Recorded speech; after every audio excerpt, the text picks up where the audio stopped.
প্রচুর পরিমাণে চুল ঝরে পড়ে যাচ্ছে, চুল পাতলা হয়ে যাচ্ছে, চুল মজবুত না আর চুল লম্বাও হচ্ছে না, তাহলে আজকের ভিডিওটা স্কিপ না করে সম্পূর্ণ দেখুন। এই ভিডিওতে আমি 1 থেকে 2টো স্টেপ দেখাবো। প্রথম স্টেপেই আমি হেয়ার অয়েলিং করে নিচ্ছি। আর যারা একদমই হেয়ার অয়েলিং করে না তাদের বলছি সপ্তাহে একবার অন্তত হেয়ার অয়েলিং করাটা দরকার।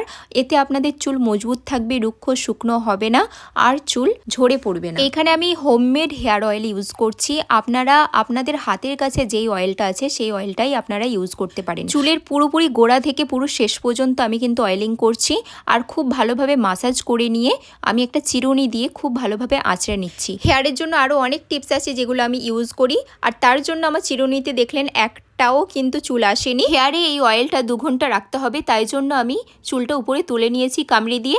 আর 2 ঘন্টা হয়ে গেলে চুলটা খুলে খুব ভালোভাবে হেড ম্যাসাজ দিয়ে নর্মাল জলেতে ক্লিন করে নিতে হবে। আর হ্যাঁ, চুল ভিজে অবস্থায় বেশিক্ষণ রাখা যাবে না, এতে চুল নষ্ট হবে।